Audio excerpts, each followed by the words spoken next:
Hello friends, नमस्कार। मैं हूं उमाकांत पंड्या और आज हम बात कर रहे हैं प्रश्नावली 6.1 के विषय में।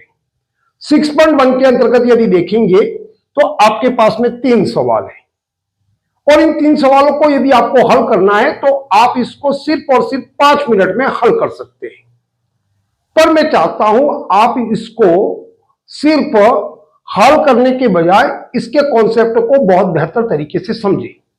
यदि आपने इसके कॉन्सेप्ट को समझ लिया तो आपको यहां पर सर्वांग और समरूप को समझने का एक नया दृष्टिकोण और कह दीजिए एक नया नजरिया प्राप्त होगा। वो कैसे प्राप्त होगा? यदि हम इसके कॉन्सेप्ट को समझते हुए आगे बढ़ेंगे।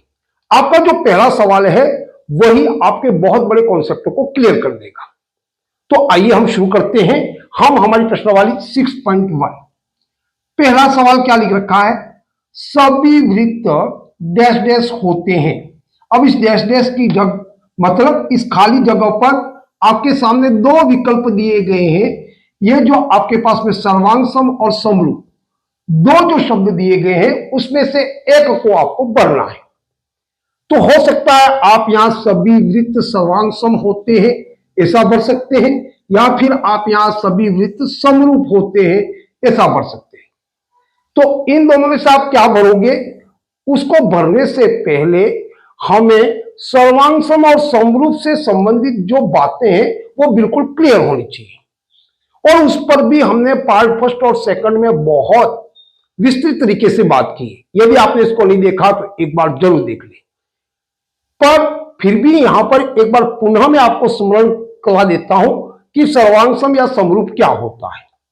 अभी तक जब तक हमने पढ़ा उसमें हमने सर्वांग सम या समरूप को समझने के लिए 2 समान भुजाओं वाले बहुभुजों को लिया, या फिर कह दीजिए 2 समान आकृतियों को लेकर के हमने वह समरूप है या सर्वांग सम है उसको देखा। और उसको देखने के लिए भी हमारे पास में 2 शर्तें या 2 पैमाने हैं जिससे हम ये बता पाते हैं कि ये दोनों सर्वांग सम या समरूप है या नहीं। उसके लिए 2 शर्तें कौन सी थी? तो 2 शर्तों में सबसे पहली शर्त जो दोनों के लिए कॉमन है, समरूप और सर्वांग समता के लिए पहली शर्त दोनों के लिए अनिवार्य है, वो है कि उनकी जो संगत भुजाएं हों, संगत कोण होंगे वो दोनों बराबर होने चाहिए। दोनों जो भी आप 2 बहुभुजों को ले लीजिए चाहे 2 आकृतियों को ले लीजिए, यदि इनमें देखते हैं तो सबसे पहला काम आपको क्या करना होता है कि उसके अंदर जो कोण है संगत वो बराबर है या नहीं वो आपको देखने होते हैं। उसको देखने के बाद कि हाँ बराबर है तो वो शर्त पूरी होने के बाद आपको उसकी दूसरी शर्त देखनी होती है। दूसरी शर्त में क्या होता है कि हम वहां पर देखते हैं कि उनकी जो संगत भुजाएं हैं वो क्या समानुपाती है अथवा नहीं। यदि समरूप को देख रहे हैं, दोनों को समरूप कर रहे हैं, तो वहां पर आप देखोगे कि उनकी भुजाएं समानुपाती है या नहीं। और यदि सर्वांग सम देख रहे हैं तो वहां देखेंगे कि क्या उनकी भुजाएं समान है कि नहीं। कौन सी भुजाएं? संगत भुजाएं बराबर है या नहीं, वो देखेंगे आप उसकी दूसरी शर्त में। पर यहां पर देखिए हमारे पास में जो सवाल है वो सवाल है सभी वृत्त। अब सभी वृत्त का मतलब यहां हम 2 को लेकर कंपेयर नहीं कर रहे या 2 को लेकर के तुलना नहीं कर रहे, हम यहां पर बहुत सारे वृत्तों की बात कर रहे हैं। आपने मान लीजिए यहां पर 10 वृत्त बना दिए अलग अलग माप के, और आप यदि इनको देखेंगे तो आप किसी भी 2 वृत्तों को उठा लीजिए उसमें से और फिर देखेंगे कि क्या ये वृत्त सर्वांग सम है या समरूप है। इसमें से कोई बाध्यता नहीं। आप किसी भी 2 वृत्तों की तुलना कर यदि देखेंगे तो वो जो वृत्त होंगे या तो वो सर्वांग सम होंगे या फिर वो समरूप होंगे। अब ये हमें तय करना है कि वो सर्वांग सम होंगे या समरूप होंगे। यहां हम 2 की बात नहीं कर रहे, यहां बहुत सारे वृत्त, दुनिया के जितने भी वृत्त हैं यदि इनको रख दिया जाए तो वो एक दूसरे के सर्वांग सम होंगे या समरूप होंगे वो देख रहे हैं। तो सबसे पहले सर्वांग सम या समरूप होने के लिए देखने से पहले हम इसके जो आकृति है उसको देखते हैं। और सबको पता है कि वृत्त की आकृति कुछ इस प्रकार से होती है। यह होगी आपकी वृत्त की आकृति। हम इसको अभी नाम दे देते हैं ए, और यह आकृति होगी मान लीजिए आपकी बी। अब ये दोनों आकृतियां हैं, और यदि मुझे इसको समरूप देखना है तो हमें सबसे पहले यह देखना होगा कि क्या इन आकृतियों के अंदर जो पहली शर्त है कि इनके संगत कोण बराबर होने चाहिए, क्या इनके संगत कोण बराबर है? तो आपको पता है दुनिया का कोई भी वृत्त हो, उस वृत्त का कोण 360 डिग्री होता है। तो इसका भी 360 होगा, इसका भी 360 होगा। उस स्थिति में आप कह सकते हैं कि इन दोनों वृत्तों के जो कोण है संगत वो बराबर है। तो इन दोनों वृत्त ए और बी के क्या होंगे? कोण होंगे आपके बराबर। अब दूसरी शर्त पर आते हैं। समरूप देख रहे हैं तो समरूप देखने के लिए दूसरी शर्त यह है कि इन वृत्तों की संगत भुजाएं समानुपाती होनी चाहिए। पर जब हम यहां पर देखते हैं तो क्या आपको कहीं पर भी इसकी भुजाएं नजर आ रही हैं, या आपको कहीं दिखती है कि इस पर कोई भुजा है? अब यदि भुजा ही नहीं है तो हम उसको किस प्रकार से समानुपाती है या नहीं दिखा सकते हैं? अब इसके लिए हमें एक नया दृष्टिकोण पैदा करना पड़ेगा समरूप या समरूपता को देखने के लिए। वो तरीका क्या होगा वो देखिए, क्योंकि भुजा तो है ही नहीं। तो फिर हम यहां पर क्या देखते हैं? हम वृत्त के निर्माण, जब भी वृत्त का निर्माण होता है तो उसके निर्माण में सहायक जो उसका पार्ट है उसको देखेंगे। तो वृत्त को निर्माण करने के लिए हमारे पास में इसका सहायक जो भाग होता है वो होता है त्रिज्या। ये हमने यदि इसकी त्रिज्या ले ली, और यदि यह त्रिज्या 2 सेंटीमीटर है, त्रिज्या 2 सेंटीमीटर लेने पर हमारे पास में एक वृत्त का निर्माण हो जाता है। तो इसका सहायक भाग क्या हो गया? त्रिज्या। वृत्त के निर्माण का जो सहायक भाग है उसका निर्माण करने में उस आकृति का, वो है हमारे पास में त्रिज्या। और यदि त्रिभुज की बात की जाए तो त्रिभुज के लिए हमें 3 भुजाओं को लेना होता है, तब जाकर के उस आकृति का निर्माण होता है। यहां पर सिर्फ आपकी त्रिज्या लेने मात्र से ही इस वृत्त का निर्माण हो जाता है, और इसके लिए मैंने यहां पर लिख दिया 2 सेंटीमीटर। तो यह वाले वृत्त का निर्माण हो गया। यहां देखिए, यहां यदि यह वृत्त है बी, उसका मान लीजिए इसकी त्रिज्या 6 सेंटीमीटर है। अब ये दोनों वृत्त हो गए, कोण तो बराबर हो गए, पर यदि इनकी संगत भुजाओं को समानुपात करने की बात आए तो हम अब कैसे कर सकते हैं कि इनकी संगत भुजाएं समानुपाती है? यदि भुजाएं नहीं है और यदि हमारे पास में अभी सिर्फ और सिर्फ इसकी त्रिज्या है, तो त्रिज्या को अनुपात में लिखेंगे तो कैसे लिखेंगे? यहां देखिए, यदि त्रिज्या को लिखेंगे, ये मान लीजिए त्रिज्या ए है और ये त्रिज्या बी है, तो इसको हम कैसे लिखेंगे? ए बटा बी के रूप में। ए बटा बी का मतलब ए है हमारे पास में 2 सेंटीमीटर की त्रिज्या, जबकि बी है 6 सेंटीमीटर की त्रिज्या। इस प्रकार से यदि इसका अनुपात निकालेंगे तो वो आएगा 1/3। अब इस 1/3 को किससे तुलना करूं और कैसे बताऊं कि ये समानुपाती है जिससे ये समरूप हो गए? अब यदि हमको समरूप को समझना है तो थोड़े से दृष्टिकोण को यहां बदलना होगा। यहां पर सिर्फ और सिर्फ एक पार्ट, सिर्फ त्रिज्या से इसका निर्माण हो रहा है, तो फिर हम इसको किस तरह से देखेंगे ये समरूप है या नहीं? तो इसको देखने के लिए हमारे पास में एक और नजरिया होगा। अब देखिए, यदि यहां अनुपात की बात की जाए तो यहां आ रहा है 1/3, या फिर आप कोई बच्चा इसको ऐसे भी लिख सकता है, इस अनुपात को b/a के रूप में, दोनों में से एक को लिख सकता है। तो उसने यदि इसका उल्टा लिख दिया, b 6 है, 6/2, तो इस स्थिति में इसका अनुपात क्या आ जाएगा? ये कट जाएगा तो ये आ जाएगा 3/1 कह दीजिए, चाहे आप इसको 3 कह दीजिए। ये वाला अनुपात भी इस दोनों के लिए सही है, और ये वाला अनुपात लिख दो तो भी सही है। तो अब ये दोनों अनुपात आपको क्या दिखाते हैं वो यहां देखना बहुत महत्वपूर्ण होगा। यहां ये दोनों क्या दिखाते हैं? ये दोनों वृत्त ये दिखा रहे हैं कि जो ए वाला वृत्त है वो बी वाले से 1/3 या 3 गुना छोटा है, यह दिखाता है। यह क्या दिखा रहा है? इससे बी वाले से ए वाला जो आपका वृत्त है वो बी वाले से ए वाला 3 गुना छोटा है। या फिर ये कौन सा दिखाता 3 गुना छोटा है, वो 1/3 भाग है, ये वाला ये दिखाता है, इससे ये वाला 1/3 भाग है। और यदि इसकी बात की जाए तो जो बी वाला वृत्त है वो ए से 3 गुना बड़ा है। यहां पर गुना, इतना गुना बड़ा या इतना गुना छोटा, इस संबंधित बात किसमें की जाती है? अनुपातों में। जब भी हम दो व्यक्तियों की तुलना करें या दो वस्तुओं की तुलना करते हैं तो कोई वस्तु किससे कितना गुना बड़ी है या कितना गुना छोटी है, यह हम दिखाते हैं अनुपात में। तो वही बात यहां पर भी दिखाई गई कि इससे ये 3 गुना छोटा है और इससे ये ये वाला है, इससे ये 3 गुना बड़ा है। तो इससे हम क्या सीखे? तो हम यहां पर यह सीखते हैं, जो यहां देखने के लिए मैं आपको एक एग्जांपल देता हूं कि इससे हमने क्या सीखा। यदि यहां पर मेरे पास में ये वाला कोई वृत्त है, अब ये छोटे वाला ही बना देता हूं, और इसको अब मैंने लिया था 2 सेंटीमीटर ए वाला, और इसी के मेरे को समरूप वृत्त बनाने हैं कि इसके समरूप 5-10 वृत्त बना दीजिए। तो मैं इसके समरूप वृत्त कैसे बनाऊंगा कि ये दोनों समरूप होंगे? इसके लिए मेरे को क्या करना पड़ेगा? आप इसमें उतना गुना बढ़ा दीजिए। यदि 1 गुना ही बढ़ाएंगे तो इसके जैसा ही दूसरा आ जाएगा, यानी कि ये भी 2 सेंटीमीटर का ही आएगा, यानी कि ये दोनों सर्वांग सम हो जाएंगे। और इसको समरूप भी कहा जा सकता है, सर्वांग समता का गुण समरूप में भी होता है।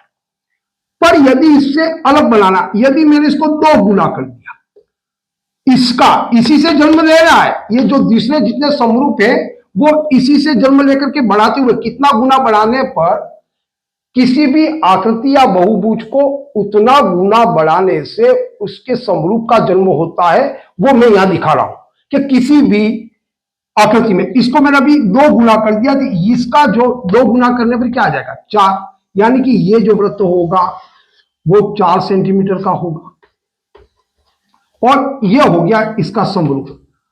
और ये समरूप है, इसका प्रूफ भी देंगे कि ये समरूप कैसे हो गया। और यदि फिर मेरे को लगा कि ये इसी वृत्त से तीसरा वृत्त भी बनाना है, इसको मैंने 3 गुना कर दिया, यदि मैंने ये 6 वाला बना दिया तो यहां कितना आएगा? 6 सेंटीमीटर। तो ये वाला वृत्त का ये भी समरूप है, यदि इन दोनों को कंपेयर करें तब भी ये दोनों समरूप है, इसको और इसको कंपेयर करें तब भी ये समरूप है। अब ऐसा मैंने कैसे कहा कि ये दोनों समरूप है? ये सी वाला भी समरूप है, ऐसे कैसे कहा? तो आप देखिए यहां पर इसको देखने का एक नजरिया है।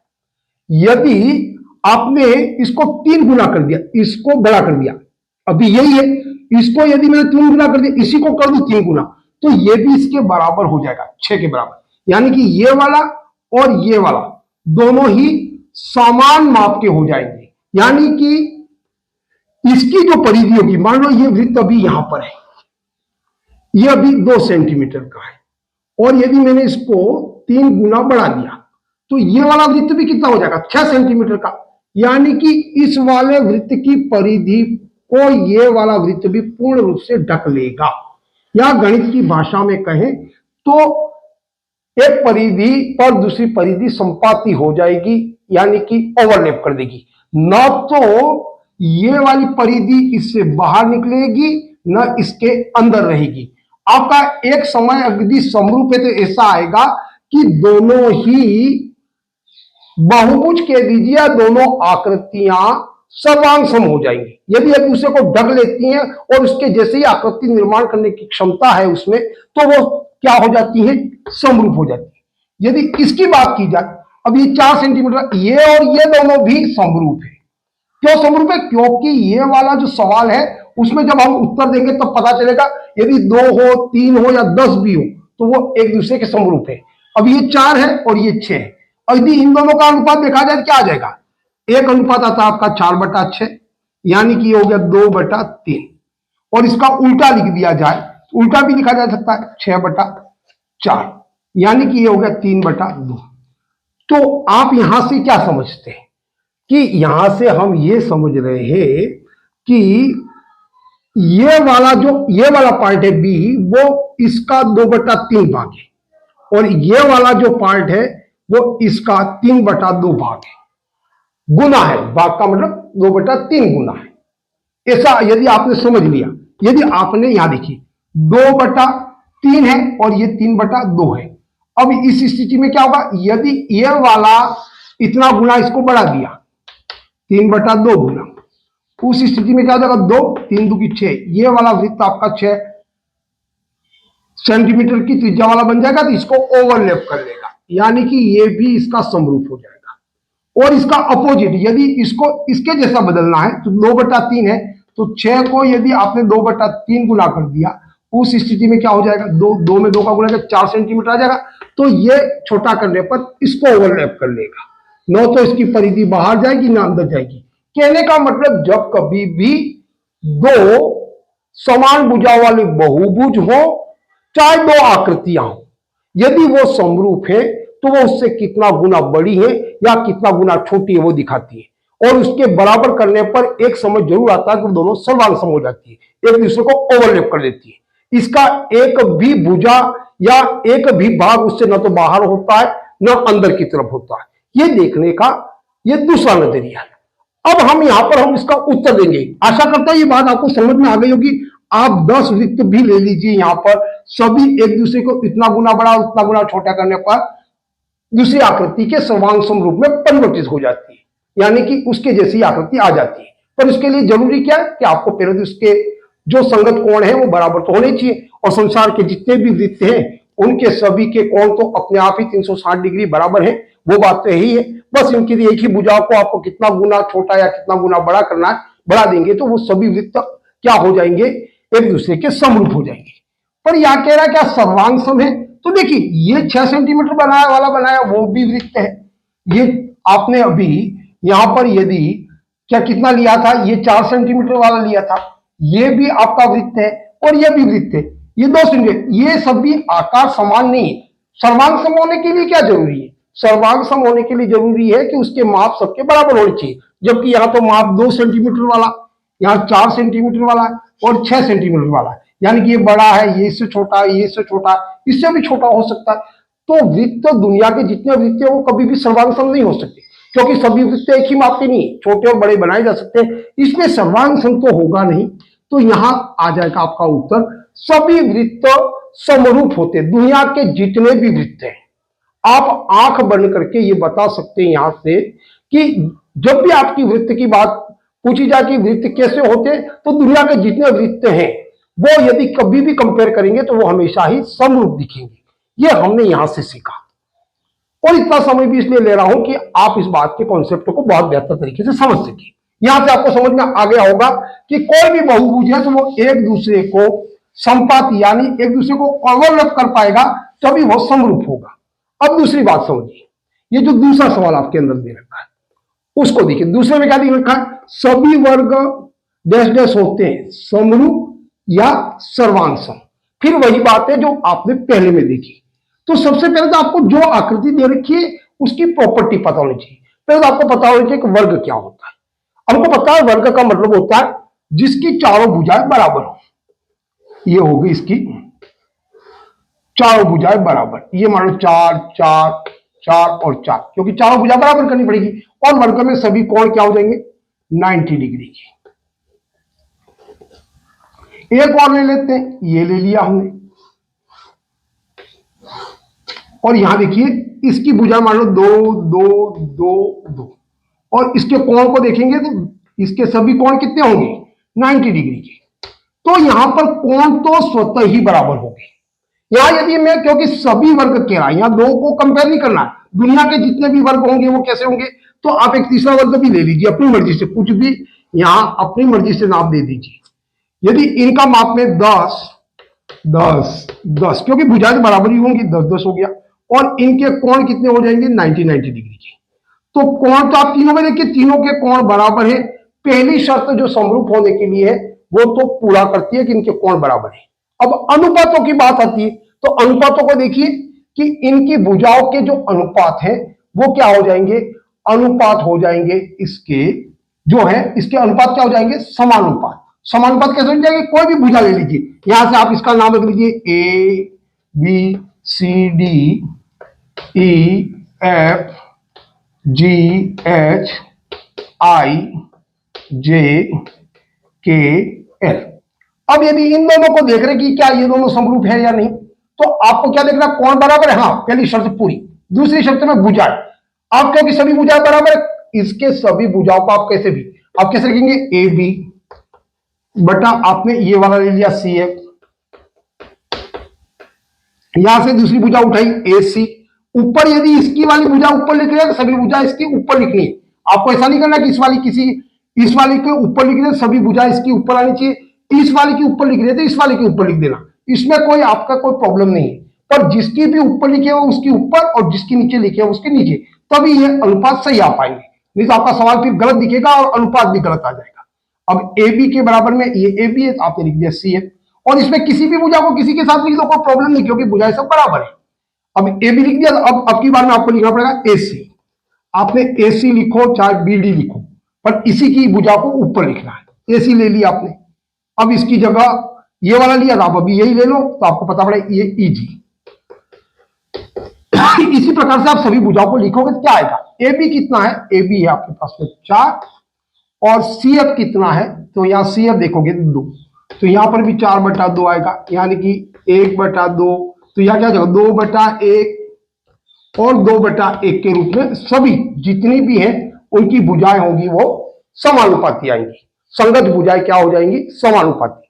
हमने वृत्त में देखा उसमें एक ही त्रिज्या थी, उसमें हमारे पास में संगत भुजा को समानुपात करने के लिए हमारे पास में कुछ नहीं था, तो ये दोनों तो हो गए समरूप। यदि मेरे दिमाग में आया क्या ये और ये दोनों भी समरूप हो सकते हैं, देखो उनके कोण 90 डिग्री के बराबर है। यदि इनके भी अनुपातों को लिखोगे, चाहे आप 10 वाले को ऊपर लिखो चाहे 2 वाले को, ये वाले इस वाले वर्गों की जो भुजा इसको ऊपर लिखो चाहे इस वाली के ऊपर लिखो, पर ध्यान ये रखना कि यदि इसके ऊपर लिख रहे तो इसी के ऊपर लिखनी, ये वाली सभी 2-2 ऊपर आ जाएगी और इसके नीचे सब 10-10 आ जाएंगे, क्योंकि इसकी 10-10 है। और इसको देखिए सबके अनुपात, ये हो जाएगा 1/5, ये भी 1/5 और ये भी 1/5, यानी कि ये और ये दोनों, इसका भी सभी अनुपात वो बराबर आ जाएगा, तो ये दोनों भी क्या हो जाएगी, समरूप हो जाएगी। और आप चाहे तो इसको पहले ऊपर लिख दो तो कोई प्रॉब्लम नहीं, 10 तो आपको सभी के 10 ऊपर लिखना, 10/2, 10/2 और यहां लिखोगे 10/2, तो इसके अनुपातों को भी देखिए, ये 5/1, 5/1 के रूप में इसके अनुपात भी बराबर आ जाते हैं। अनुपातों को आप जैसा चाहे वैसा लिख सकते हैं, और किसी भी दुनिया के किसी भी कितने भी वर्ग बना दो और किसी से भी आप तुलना कर दीजिए, उनके अनुपात हमेशा बराबर आते, और कोण तो वर्ग में सबके 90 डिग्री रहते, इसलिए ये समरूप की सभी शर्तों को पूरा करता है। इसलिए ये क्या हो जाएंगे, ये सभी वर्ग आपके समरूप हो जाएंगे। सर्वांग सम नहीं हो सकते, क्योंकि यहां 2 सेंटीमीटर वाला भी है, 4 वाला भी है, 10 वाला भी है, क्योंकि सर्वांग सम के लिए तो क्या होगा, उनकी संगत भुजाएं बराबर होनी चाहिए। तो संगत भुजा कहां बराबर, ये 2 सेंटीमीटर की, 4 सेंटीमीटर की, दोनों नाप अलग अलग है, इसलिए सर्वांग सम वाली बात कैंसिल होकर के सभी वर्ग, दुनिया के जितने भी वर्ग हैं वो सब क्या होंगे, समरूप होंगे। हमने यहां से सीखा कि जो 2 वृत्त है वो दुनिया के कितने भी वृत्तों को दूसरे से कंपेयर करेंगे तो वो समरूप होंगे। वर्ग दुनिया के जितने भी हैं उनको आप कंपेयर करेंगे एक दूसरे से तो वो समरूप होंगे। अब तीसरी बात को देखिए, तीसरी क्लास सभी त्रिभुज। अब इस सभी त्रिभुज का मतलब आपको त्रिभुजों की बहुत अच्छे से जानकारी होनी चाहिए। बहुत सारे त्रिभुज होते हैं, पर यहां पर अभी 2 ही त्रिभुज दे रखे, समद्विबाहु, समबाहु, विषमबाहु, ऐसे नाम से बहुत सारे त्रिभुज आएंगे, पर अभी 2 दे रखे, और इन दोनों त्रिभुजों के बारे में आपको जानकारी होना भी आवश्यक है। तो पहला क्या लिखा, सभी समद्विबाहु त्रिभुज समरूप होते हैं या सभी समबाहु त्रिभुज समरूप होते हैं, वो हमको देखना है। अब सबसे पहले हम समबाहु को देख लेते हैं। समबाहु का मतलब क्या होता है, सम का मतलब होता है समान और बाहु का मतलब भुजाएं, जिसकी सभी भुजाएं बराबर हो ऐसे त्रिभुज को हम क्या कहेंगे, समबाहु। तो हम यहां बना देते हैं 2 त्रिभुज समबाहु। पहले ए बी सी यहां बना दिया आपने, डी ई एफ एक और बना दिया, D E F G H और आई। इस प्रकार से आपने तीनों बना दी। आप 10 भी बना दो तो भी आपको पता चल जाएगा। अब हमें इसकी प्रॉपर्टी पता होनी है, भुजाएं सब बराबर है, यानी इसको मान लो मैंने ले लिया 6 और 6 वाला, इसको मैंने ले लिया 3 वाला, और इसको मैंने ले लिया 1 और 1 भुजाएं। यदि भुजाएं सबकी बराबर है तो हम सब तब क्या कहते हैं कि ये समबाहु है। अब दूसरी प्रॉपर्टी क्या हो जाती है, त्रिभुज के अंदर जितनी भुजाएं बराबर होंगी उतने भी कोण भी बराबर होंगे। यहाँ तीनों भुजाएं बराबर है तो तीनों कोण बराबर होंगे। अब तीनों कोण बराबर होंगे तो कितने कितने होंगे? हमें पता है कि त्रिभुज के जो आंतरिक कोण होते हैं वो तीनों कोण का योग 180 डिग्री होता है, और तीनों कोण बराबर होंगे का मतलब तीनों को बराबर बांटना है। किसी भी त्रिभुज, कोई भी त्रिभुज छोटा या बड़ा हो, सबके इनके अंदर वाले तीनों कोणों का योग कितना होता है? 180। तो 180 को जब आप 3 से बांटेंगे तो सबके पास में 60-60 डिग्री आएगा। यहां भी 60 डिग्री, ये भी 60 डिग्री और ये भी 60 डिग्री आएगा।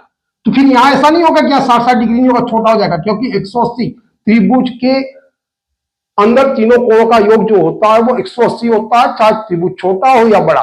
तो यहां पर इसका भी 60-60 डिग्री आएगा,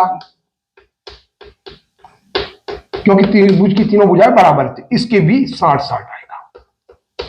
तो ये जब हम पहली शर्त की बात करते हैं समरूप में, तो इसके देखिए, इसकी पहली शर्त है कि उनके संगत कोण सबके बराबर है, तो ये कोण को तो बराबर करता। अब अनुपात को देखिए, किसी भी त्रिभुज को, किसी भी, आप याददाश्त त्रिभुज बना दीजिए, सबके अनुपातों को देखेंगे बराबर का। सबके पास 6-6, आप 6-6 ऊपर लिख दीजिए, 6-6-6 तीनों को ऊपर लिख दिया।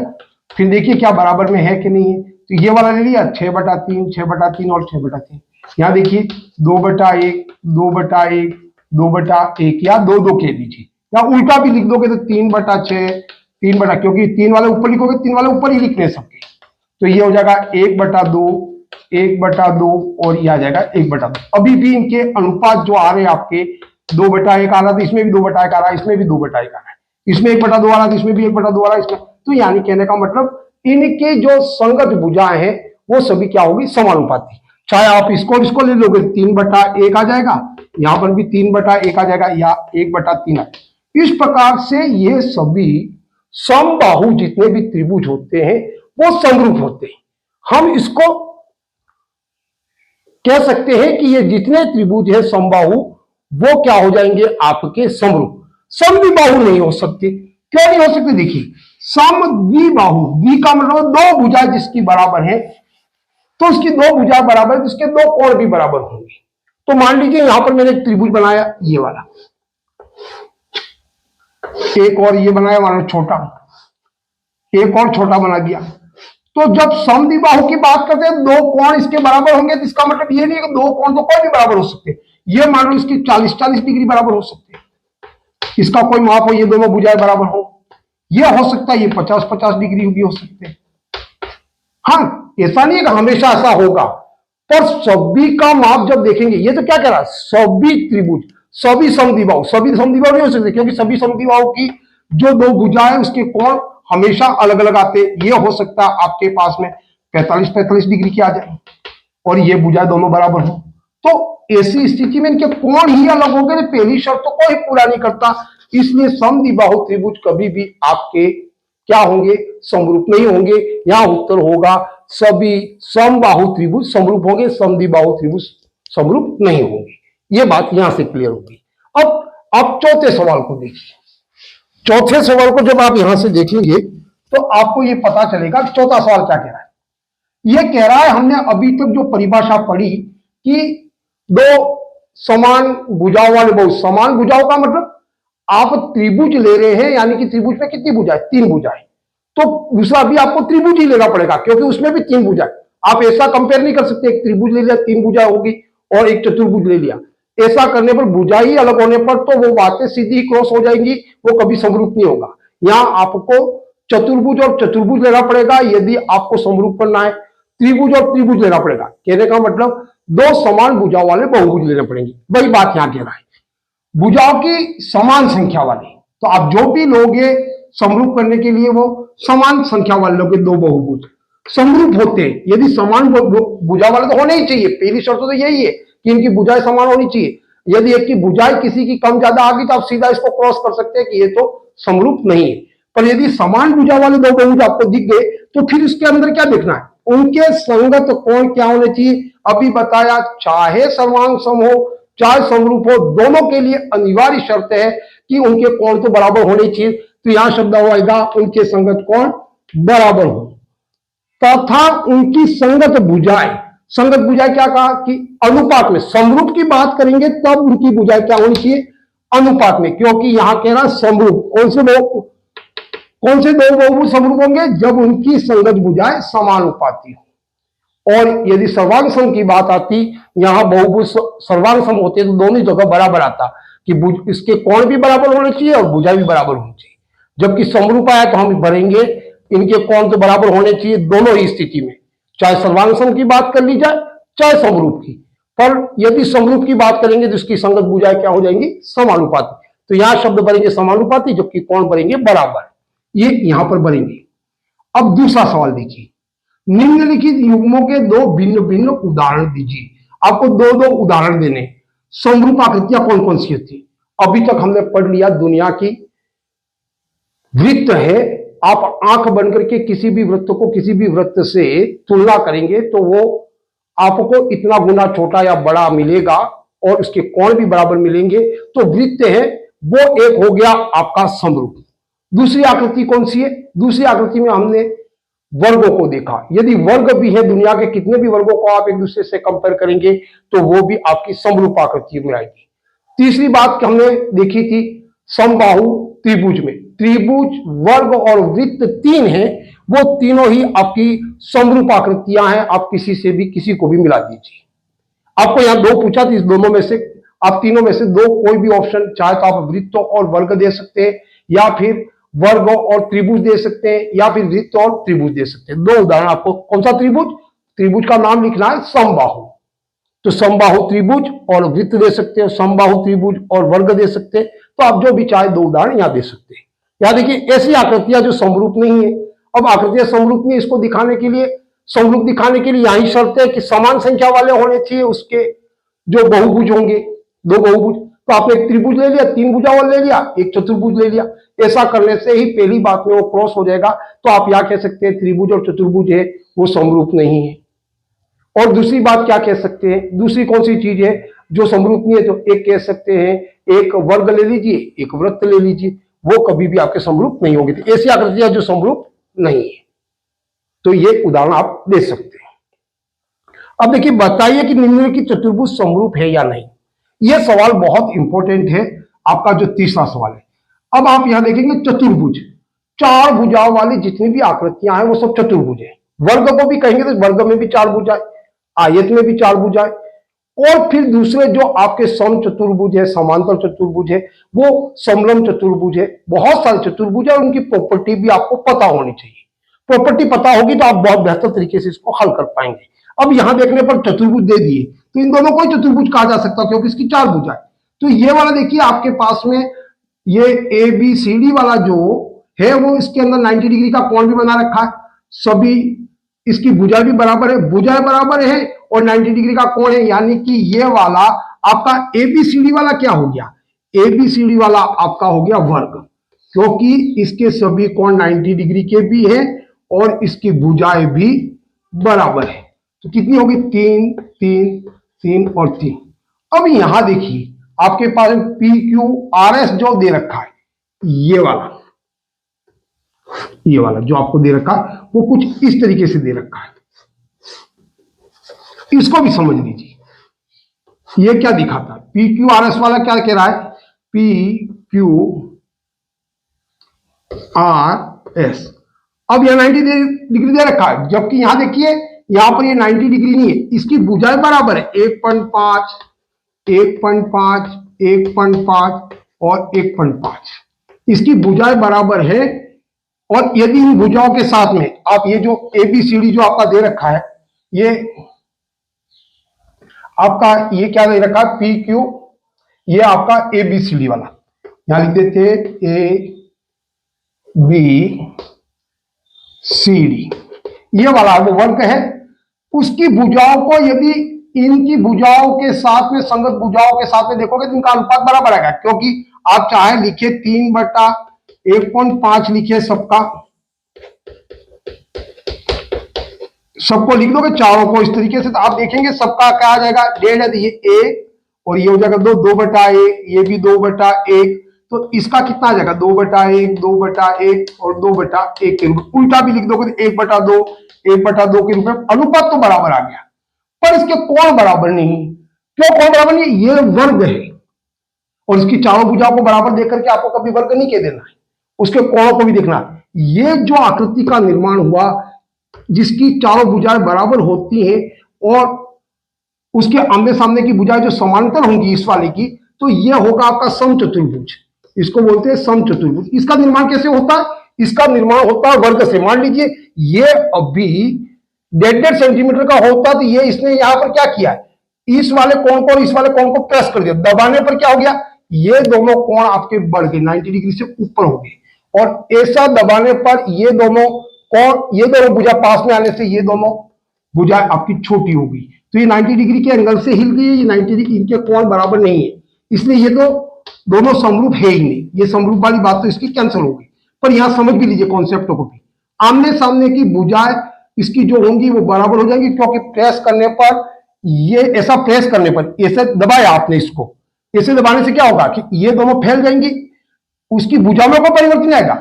इसको ऐसे दबाने पर ये भुजा इस तरफ खिसक गई, ये भुजा इस तरफ खिसक गई, और ऐसा प्रेस करने पर ये वाली दोनों कोण थे वो बड़े हो गई और ये वाले कोण इसके छोटे हो गए। इसके अलावा भी इसमें देखिए ये वाला उसका विकर्ण वो छोटा हो गया, ये विकर्ण बड़ा हो गया, इतने सारे परिवर्तन हो गए। वो किससे हुए? इस वर्ग से ये वाला बना हुआ है। उसको भी हम बाद में जब सवाल हल करेंगे तो इसकी प्रॉपर्टी को भी हम बहुत बेहतर तरीके से देखेंगे। तो हमें यहां से पता चला कि ये दोनों चतुर्भुज है वो समरूप नहीं है। कारण लिखा कि उसके अनुपात तो बराबर है पर उसके कोण, जो पहली शर्त है कि इसके संगत कोण बराबर नहीं है। मैंने इस कॉन्सेप्ट के साथ हल करने का प्रयास किया, हो सकता है आपको बोरियत बड़ा लगा हो, पर मैं चाहता हूं प्रत्येक बात के कॉन्सेप्ट को आप अच्छे से समझें। आज के लिए बस इतना ही। जय हिंद, जय भारत।